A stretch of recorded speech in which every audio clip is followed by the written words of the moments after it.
seriously at all. In fact, I spend most of the time just poking holes at them.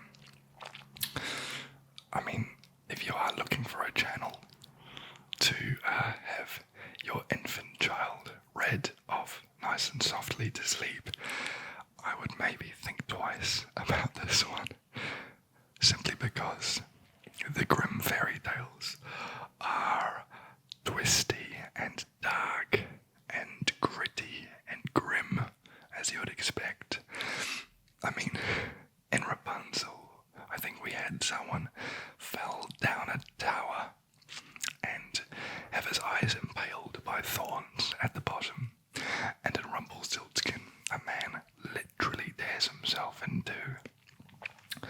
So yeah, the imagery they paint is, it's graphic, but super fun to have whispered to you, I think, I hope. Anyway, today I thought we would read Little Red Cap, which I know many of us know as Little Red Riding Hood, but for whatever reason, the Grimm brothers decided to put her in a cap. Now, I have no idea why, and I have no idea what this cap looks like, but I don't know, to me, it's funny if it's just like a baseball cap, or something like that. So, Little Red Cap is going to be in a cool baseball cap. I'm still going to be doing my weird animations. They will get better, I hope. And, yeah, hopefully it's every bit as messed up as we've come to expect from these guys. Anyway, this is what we're reading from today.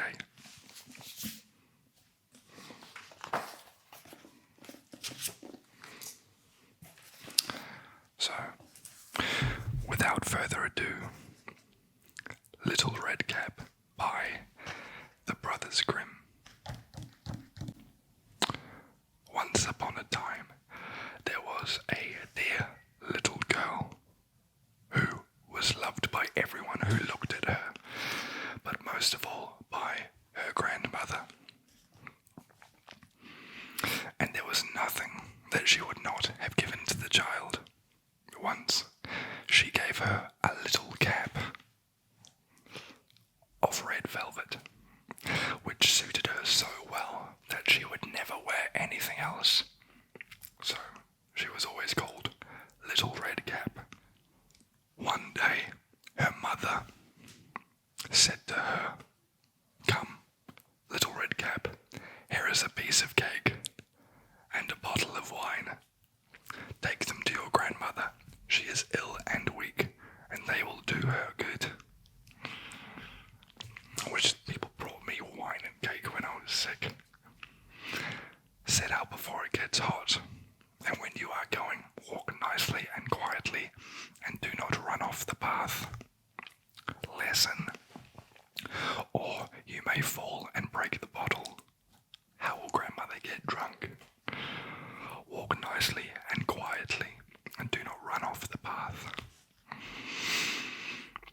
And when you go into her room, don't forget to say good morning, and don't peep into every corner before you do it. What a bossy mother, I love it. I will take great care, said Little Red Cap to her mother, and gave her hand on it. I presume that means like shakes her hand or like pinky swears or something. Just high fives her.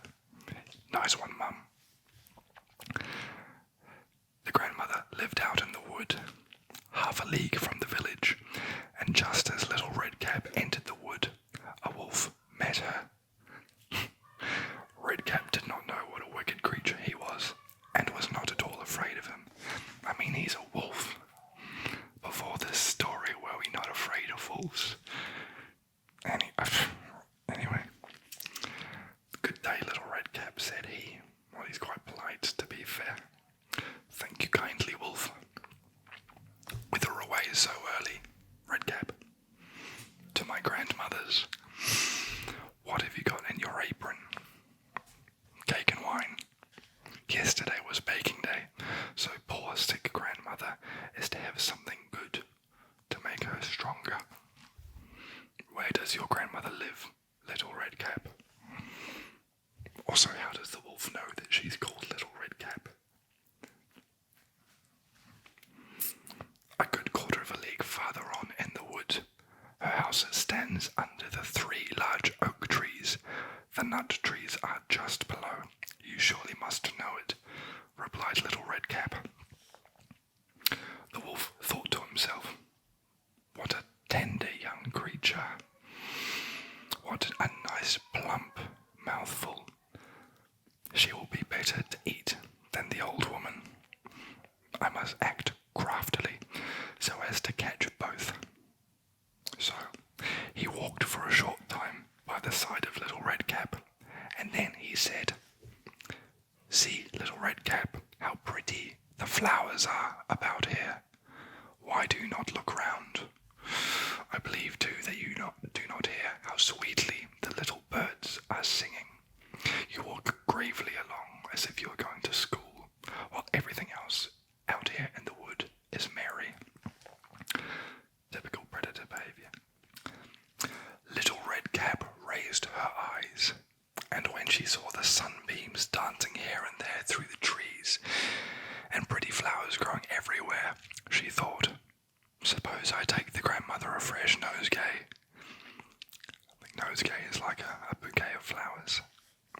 That would please her too. It is so early in the day that I shall get there in good time. And so she ran from the path into the wood to look for flowers, and whenever she had picked one, she fancied that she still saw a prettier one further on, and ran after it, and so got deeper and deeper and deeper into the wood. Meanwhile, the wolf ran straight to the grandmother's house and knocked at the door. Who is there? Little Red Cap, replied the wolf. Again, I know that I'm whispering the voices, but you're just going to need a picture, a slightly higher Little Red Riding Hood impression. Little Red Cap, replied the wolf. She is bringing cake and wine. Open the door. Lift the latch, called out the grandmother. She's quite the lush, I can tell already. She wants that wine. I'm too weak and cannot get up. The wolf lifted the latch. The door flew open, and without saying a word, he went straight to the grandmother's bed and devoured her. Doesn't waste any time. Good man. Then he put on her clothes, dressed himself up in her cap. Cool as baseball cap. Laid himself in bed and drew the curtains. Little Red Cap, however, had been running around picking flowers, and when she had gathered so many that she could carry no more, she remembered her grandmother and set out on the way to her. She was surprised to find the cottage door standing open, and when she went into the room, she had such a strange feeling that she said to herself, "Oh dear, how uneasy I feel today, and at other times I like being with my grandmother so much." I feel like, to be fair, that's how we all feel when we're going to our grandmother's house. She called out, "Good morning," but received no answer. So she went to the bed and drew back the curtains. There lay her grandmother, with her cap pulled far over her face and looking very strange. And you can say this along with me if you like. "Oh, grandmother, what big ears you have." "The better to hear you with, my child," was the reply. "But grandmother, what big eyes you have." "The better to see you with, my dear." "But grandmother, what large hands you have." "The better to hug you with." "Oh, but grandmother, what a terrible big mouth you have." Note, not terribly big mouth, but terrible big mouth. But rude. "The better to eat you with." "And scare Scarcely had the wolf said this, than with one bound he was out of bed and swallowed up Redcap. When the wolf had appeased his appetite, did he eat other things as well? Maybe, okay, just the two of them. When the wolf had appeased his appetite from the two of them, he lay down again in the bed, fell asleep, and began to snore very loud. The huntsman was just okay, new character alert. The huntsman was just passing the house and thought to himself, how the old woman is snoring. I must see if she wants anything. So he went into the room, Nosy Parker, and when he came into the bed, he saw that the wolf was lying in it. Do I find thee here, thou old sinner, said he. Okay, apparently Shakespeare's just entered the room. Do I find thee here, thou old sinner? I have long sought thee. Then, just as he was going to fire at him,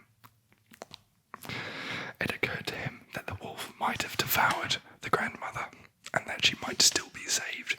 So he did not fire, but took a pair of scissors and began to cut open the stomach of the sleeping wolf. When he had made 2 snips, he saw the little Redcap shining, and then made 2 snips more, and the little girl sprang out, crying, "Ah, how frightened I have been, how dark it was inside the wolf." And after that, the aged grandmother came out alive also, but was scarcely able to breathe.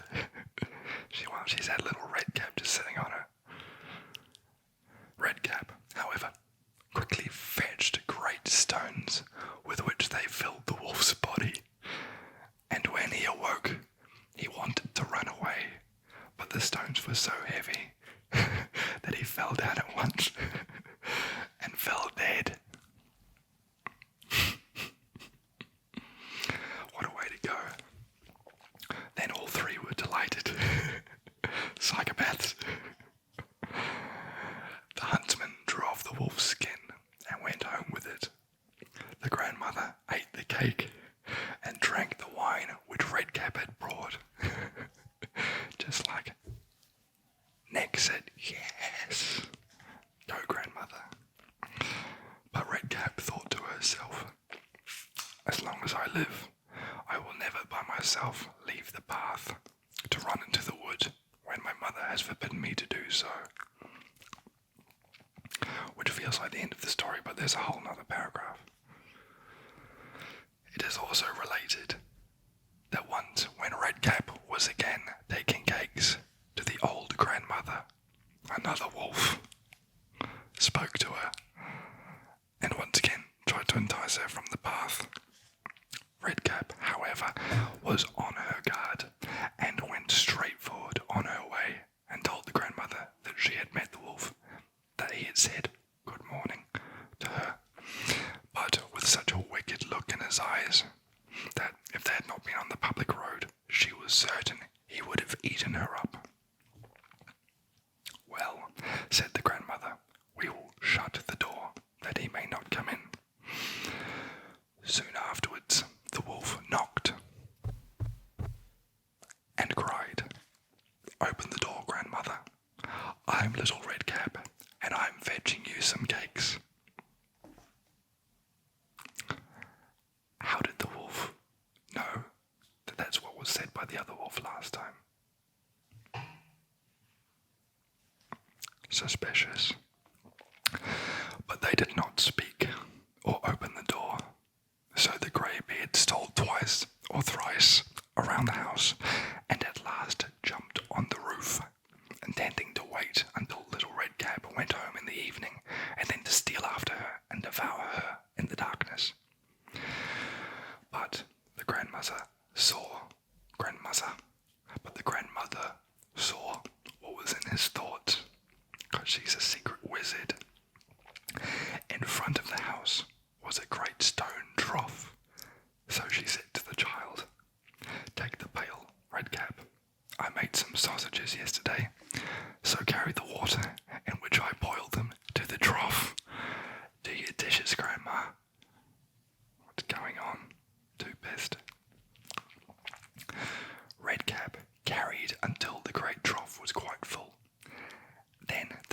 sausages reached the wolf, and he sniffed and peeped down, and at last stretched out his neck so far that he could no longer keep his footing, and began to slip, and slipped down from the roof straight into the great trough, and was drowned.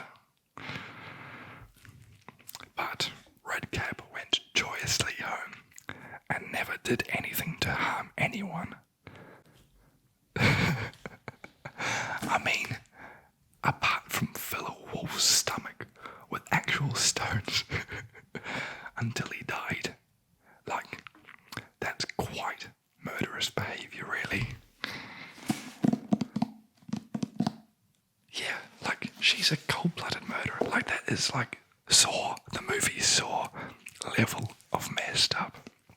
What, I'm sure, is a allegory or metaphor for men abducting women, and the moral being, I guess, that you shouldn't sort of leave the house and stray from the path if you're a woman, because then you'll run into trouble. I think it's actually a great story of some kick-ass women filling a wolf's stomach with rocks. Lesson, kids, just be a badass. If you want to succeed, go into the woods, trick someone, and fill their stomach with rocks. Another goodie. I think that one was slightly more action-packed than the other ones. But if you did enjoy that one, Red Riding Hood, please do feel free to watch Rumpelstiltskin and Rapunzel, both equally good times. And if you want to see more fairy tales being read in a very quiet voice while I'm sort of laughing at them, then please click the old subscribe button. I would love to see you guys here and to chat to you in the comments.